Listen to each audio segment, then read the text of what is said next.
සරත් අයියේ ලිපට දාන්න ගෙයි හරිය කියලා මුකුත් නෑ. අනේ බං අයියේ මම මේ දර ඩිංගක් අහුලානේ යන්නම්. මයි අම්ම මද්දුම් මහත්තයාගේ වත්තේ කාම්බිවට පාත් කරන ගමන් ඇහැව්වේ වත්තේ මුරට ඉන්න සරත් මාමගෙන්. මේ වෙලාවේ මද්දුම් මහත්තයා වත්තේ ඉන්න වෙලාව. පස්සේ වරෙන් රානියෝ. සරත් මාමා කීවේ කලබලෙන්. අනේ බුදු අයියේ බලපං අර ආකහේ දිහා කළු කරලා හොඳටම මං ඉක්කන්ට උඹට දැන් මං කීව නේද? අතහැරපන් ඔය කම්බි වැට. තොපි එකා දෙන්න කොච්චරවත් ඕකෙන් එහාට මෙහාට රිංගලා වැට හොඳටම පාත් වෙලා. මද්දුම් මහත්තයා ආවොත් මට මිසුමක් වෙන්නේ නැහැ. සරත් මාමගේ ගෝරනාඩුව හින්දා අම්මා කම්බි වැට අතහැරලා මාත් එක්ක වැව දිහාට ගෑටුවේ දර ඉපල් ටිකක් හොයාගන්න හිතන්. තව ඩිංගිත්තකින් ආකාශයේ වැස්ස වගුරුවන්න මුල පුරන බව මං දන්නවා. ඊට කලින් අපි දෙන්නට මොනවා හරි තම්බ ගන්නයි අම්මට ඕන කරේ. හේටින් පුතේ උඹට බැහැ.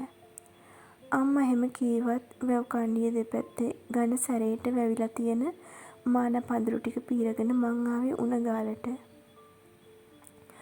බටපතුරු හොගාලා ඇවිදින හන්දා මං දර මිටක් එක්කාසු කරගෙන අම්මත් එක්ක කකුල් ඉක්මන් කරේ ගේ පැත්තට. ඒත් අපිට වැඩි දුරක් යන්න ලැබුණේ නැහැ. අපිට ඉස්සරහට හම්බ වුණේ මද්දුම් මහත්තයාගේ මෝටර් බයිසිකල් එක. රානියෝ මද්දුම් මහත්තයා අම්මා මද්දුම් මහත්තයා දිහා බැලුවේ හොර බැලලියක් වගේ. ඒ කාරණා දෙකක් හින්දා කියලා මං හොඳටම දන්නවා. එක කාරණයක් වත්තට පැනලා දර ඩිංගක් හොයාගන්න හදපු එකේ වෙද්දී අනික උනේ අම්මා මහත්තයාට ගෙවන්න තිබ්බ ණය. අම්මා විතරක් නෙමේ මාත් මද්දුම් මහත්තයා දිහා බැලුවේ හොර බලලෙක් වගේ. ඒකට හේතුව මං පස්සේ කියන්නම්. කොහෙද තොපි මේ අම්මයි පුතයි දෙන්න. දරමිටිය දිහා බල බල මහත්තයා හැව්වා. වැස්සට කලියෙන් දර ඩිංගක් හොයාගන්න කියලා මද්දුම් මහත්තයා ලිප හරිය කියලා පොල් කොලයක්වත් ඔහේ නෑ. අම්මා කීවේ හුරුවතේ මහපට ඇඟිල්ලෙන් ඔළුව කසකස. ඇවිත් වත්තෙන් දර ඩිංගක් අහුලගනින් කියලා මහත්තයා කියයි කියලා මම බලාපොරොත්තු වුණත් මහත්තයා හැම දෙයක් කීවේ නෑ. ගවුමට උඹ හරි හැඩයිනේ රානියෝ. මං ඉන්න බවක්වත් නොහිත මද්දුම් මහත්තයා හැම කියද්දි මට මහත්තයා දිහා බලන ඉබේටම. ඒ කියපු දෙයට අම්මා මුකුත් නොකිය ඇඹරුණේ හරිම බැගෑපත් විදිහට. මද්දුම් මහත්තයා මේ කතාව කීවේ කඩප්පුලිකමට කියලා මට නොතේරුණා නෙමෙයි. ඒත් අපේ තියෙන නැතිබරිකම නිසාම ඉවසන්න අමාරු තැන්වලත් ඔළුව නමන්න වෙනවා. ඒ කීව කතාවට මාත් මුකුත් නොකියපු නිසා වෙන්නේ නැති මද්දුම් මහත්තයා අපේ ඔළුවට ගොඩ වෙන්න දෙපාරක් හිතුවේ නැහැ. හැබැයි රානියෝ උඹ වැඩිපුරම ලස්සන දියරෙද්දට මං දවසක් දැක්කනේ උඹ නනායිති දියරෙද්ද පිටින්. ඇත්තමයි රානියෝ උඹ වෙහෙම දකිද්දි මට හිතුනේම අපි යන්නම් මහත්තයා. මේ කතාවට මගේ මූණෙන් මතුවෙච්ච හැඟීම දැක්ක අම්මා කලබල වෙලා මාවත් ඇදගෙන යන්න ගිය හරි ඉක්මනට. අපි හැමදාම ඉවසන්න ඕන දම්මේ මාව අත්හරින්න. මං අම්මට කිව්වේ තඩි ගලක් හරි අරන් ඒකට ගහන්න හිතාගෙන. තවදුරටත් මට ඒ කඩප්පුලියා මහත්තයෙක් නම් උනේ නැහැ. ඉවසන්න බැරි වුණත් ඉවසන්න වෙනව රත්තරන් පුතේ. අම්මා කිව්වේ හරි බැගෑපත් විදිහට මං දිහා බලලා. මං ඉස්සරහ අම්මට වචන කියද්දි මෙහෙම ඉන්න මං නිකමෙද්ද අම්මේ. ඉවසපන් රත්තරන් පුතේ. ඕකුන් එක හැප්පෙන්න මටවත් උඹටවත් බෑ. ඒ වුණත් අම්මේ කතා කියන්න ඕන එකෙක්ට පුළුවන්. ඒත් උඹට මේ අම්මා විශ්වාසයි නේද? අම්මා හැව්වේ ඇස්සල කඳුළු පුරවගෙන. ඒ ඇස්සල තිබුණෙම බැගෑපත්කම. අම්මා මගෙන් ඉල්ලන්නේ මොකක්ද කියලා මට තේරුම් ගන්න අමාරුනේ නැහැ. නෑ අම්මේ මං ඔකුන් කරන්නට යන්නේ නැහැ. අම්මා බය නොවී ඉන්න. උඹ පුළුවන් තරම් හොඳින් මහන්සිලා විභාගය කරලා මේ අපායෙන් ගොඩ වෙයන් පුතේ. උන් එක්ක පැටලෙන්න ගියොත් දුප්පත් අපට උරුම හිරගේ. මං ඒක දන්නවා අම්මේ. මං ඒකයි ඉවසන්නේ. මම මේ අපායෙන් තනියම යන්නේ නැහැ. අම්මවත් අරන් තමයි යන්නේ. උඹ ගියා කියන්නේ මං ගියා වගේ තමා. උඹට හොඳක් වෙලා මම මැරිලා ගියත් මට කමක් නෑ පුතේ. අම්මගේ ඇස්වලින් වැටුණු කඳුළු වල බර මගේ පපුවටත් මහ බරට දැනුණා. මං කෝසල. තව මාස 1.5කින් තියෙන උසස්වල ලියන්න මග බලන් හිටියේ මට හිටියේ අම්මා විතරයි. මගේ තාත්තා අන්ත්‍රා වුණේ මං පුංචි කාලෙමයි. ඒ කියන්නේ මට වයස අවුරුදු 7න් විතර. එදා ඉඳන් මාව උස්මහත් කරන්න මට උගන්වන්න අම්මා නොවිදිනා දුක් විඳා. ගෙවල් වල වැඩකාරකම්, කුලී වැඩ, ගොයම් වැඩ අම්මට නුහුරු දේවල් නෙමෙයි.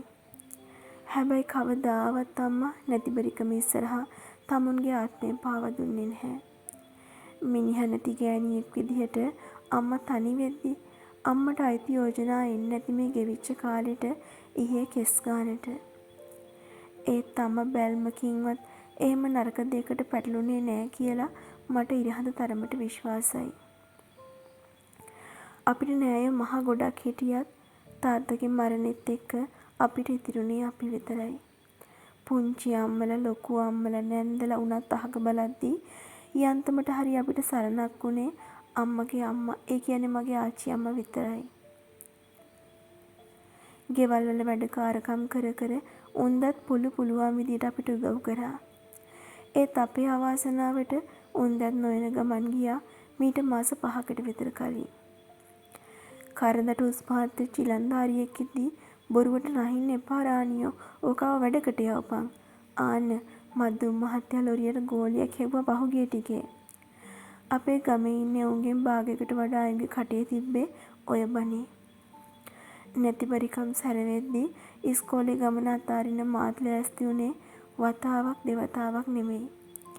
මං තොගේ කකුල් කඩලා තොව එක්තැන් කරන්න කලින් ඵල ඉස්කෝලේ. ඒ වගේ වෙලාවට අම්මා සැරවෙන්නේ මාර දූතිකාවක් ගන්නට. මට තාමත් මතකයි මං සාමාන්‍ය පෙළ විභාගේ ඉහළින්ම පාස් වෙච්ච දවස. එදා අම්මගේ මූණ සැහැල්ලුවෙන් පාවි යන පින්නමලක් ගානයි. ආරංචිය කීව හැටියේ මාව ඉඹලා කරලා අම්මා දිව්වේ කඩේට. අතේ තියෙන ගානට ස්පංචියක් උස්සන් ඇවිත් අම්මා මට කැව්වේ ඒ සතුට සමරන්න. අම්මගේ පුරුද්දක් තිබ්බා. මං දිනන්නේ මොකේකින්ද? අම්මා එදාට මට කඩෙන් ගෙනත් දෙනවා ස්පංචියක්. අපේ ගමේ කඩේ තියෙන හොඳම රස කැවිල්ල ඒක කියලයි අම්මගේ විශ්වාසය. පොඩි කාලේ නම් ස්පංචියත් කාලා මම කොලෙත් හොරාට කනවා. මොකද ඒකෙන් පංගුවක් තියෙන්නේ කොලේ ඇරිලා නිසා. ඒක ආපු හැටි මතක් වෙලා මට හිනාවකුත් ගියා. මොකද මයි පුතේ තනියම හිනා වෙන්නේ? මෙච්චර කේන්තියෙන් ආව මං හිනා වෙද්දි අම්මා හිතන්නේ නැති මට ඉසකුඩිච්චියක් දාන්න වැඩක් වෙලා කියලා. මොකුත් නෑ අම්මේ. ගේ පේනමාන තිබ්බ නිසා මං එහෙම කියලා කතාව එතනින් නතර කරා. පහුවදා ඉස්කෝලේ ගියේ මං ඉස්සෙල්ලාම දැක්කේ මදු නංගිව. මදු කියන්නේ මද්දුම් මහත්තයාගේ එකම දුව. මදු ඉගෙන ගත්තේ ගමේ ඉස්කෝලේ 12 පන්තියේ. මද්දුම් මහත්තයාගේ පවුලයි අපේ පවුලයි කියන්නේ අහසට පොළොව වගේ දුර වුණාට මදුගේ මගේ තිබුණේ ගහට පොත්ත වගේ ලෙන්ගතු බැඳීමක්. අපි අතර තිබුණේ සහෝදර ප්‍රේමයක් කියලා නම් මම විශ්වාස කරේ නැහැ. වචනකින්වත් නොකීවට මදු මට මං මදුට ආදරය කරනවා කියලා මගේ හිත කීවා. ඒ දේ මදුටත් එහෙම දැනුණා කියලා මට හොඳටම විශ්වාසයි. ඒත් අපි අතර තියෙන දුරස් බව නිසා අපි දෙන්නම මේක හිතලා හංගන් ඉන්නේ නැති. මද්දුම් මහත්තයාට මූණ නොදී හොර බලලෙක් ගානට මං ඉන්න එකම හේතුව මේ නොකියූ ආදරේ හුටපටේ තමා. කෝසලා අයියේ මාව දැක්ක මදු මල් ළඟට දුවන් ආවේ වෙනදා වගේම එයාගේ කතා කරන ඇස් දෙකෙන් මාව හිර කරන ගමන්. හැමදාම වගේ ඒ ඇස් දෙකේ තියෙන කතා කියවන්න බැරි තරමට ගොඩ ගැහිලා. නංගි කතා කරනවට වඩා එයා දිහා බලන් ඉන්න ආස වුණත් එයා තරහ වෙයි කියලා හිතලා මං කතා කරා. අයියට අද හිස් පීරියඩ් එකක් තිබ්බොත් මං පන්තියට එන්නද? ඒ මොකටද?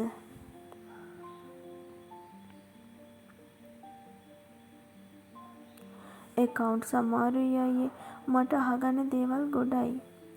ඉතින් ළමයෝ මං කොමසය කරන්නේ මං බයෝනේ. ඒ වුණාට අයියට පුළුවන්නේ අපේ ක්ලාස් එකේ රවිදු කිව්වා අයියට හොඳට accounts පුළුවන් කියලා. balance sheet හදුවට කවදාවත් හරි ගිහින්නේ නෑ අයියේ. ඉතින් මට වෙලාවක් තිබුණට ඒ වෙලාවට නංගිට ඒ වෙලාවට ඉඩක් තියෙයිද? අද කොමර්ස් සෙක්ෂන් එකේ කවුරුත් නෑ මිස්ලා. සෙමින එකට යනවා. එහෙනම් ඉස්කෝලේ ආවේ අපරාධනේ. ගෙදරට වෙලා පාඩම් කරන්න එපා. මං කීව දෙයට මදු හිනා වුණේ කපටිකමට. ඔබ දුප කියවන්න නිසා ඉස්කෝලේ ආවා නේද? හරි එන්නකො මං කියලා දෙන්නම්. විභාගය අත ළඟ තියෙද්දිත් මං ඉස්කෝලේ එන්නේ මට ටියුෂන් යන්න තරම් වත්කමක් නැති නිසා. පන්තියේ ළමයි නැතත් විද්‍යාංශයේ මිස්ලා සර්ලා මට පේපර් දුන්න කරන්න. ඒ නිසාම සතිය දවස් 5 ඉස්කෝලේ මග අරගන්න මං හීනකින්වත් හිතුවේ නැහැ. ඔය විදිහට දවස් ගෙවිලා ගියේ වෙනද විදිහටමයි. මට උසස් පෙළට හරියටම සති 2යි. එදත් මං පුරුදු විදිහටම ඉස්කෝලේ. කෝසල පුතා පන්තියට මාව හොයන් ආව ප්‍රින්සිපල් සර් දැකලා මට නැගිට්ටුණා. පුතා බෑග් එක අරන් එන්නකෝ අපි චූටි ගමනක් යමු. සර් කිව්වේ මගේ පිටට අතක් තියෙන ගමන්.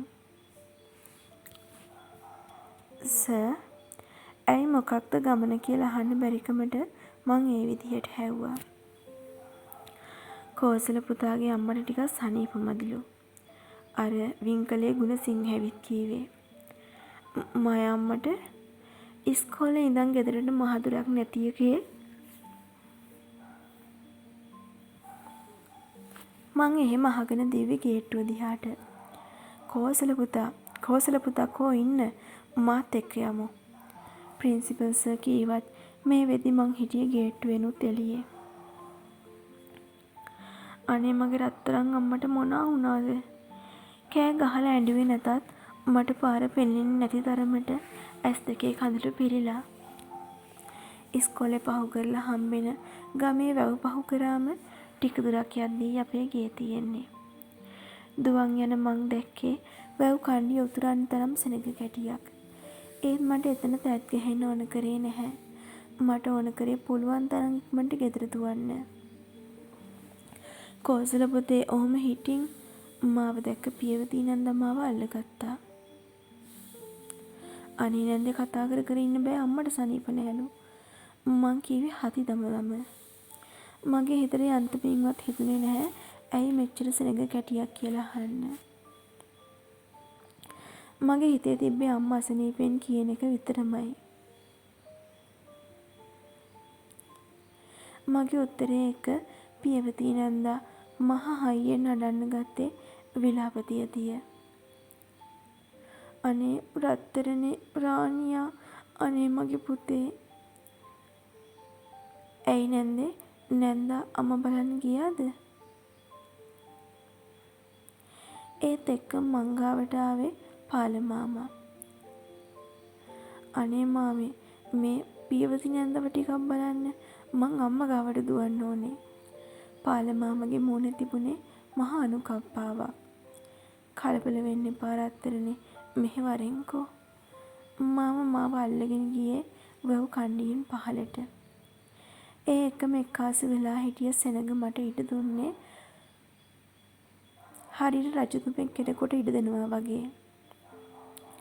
වෙන්නේ මොකක්ද කියලා හිතාගන්න බැරිව මං ඉස්සරහට ගියා. පුතේ පාල මාමා කතා කරේ බර හුස්මක් පිට කරලා.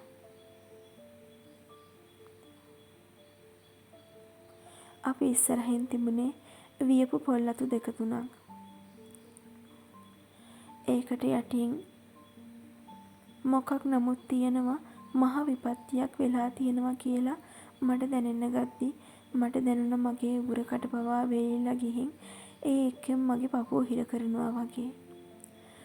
පුතේ පාල මාමා ආයෙමත් කියද්දි මම පොල්ලතු දිහාව බැලුවේ හරි ඕනකමින්. මය අම්මා වැවේ වතුර දෙබෑ වෙලා යන තරමට කෑ ගහගෙන මං ඉස්සරහට පැන්නේ.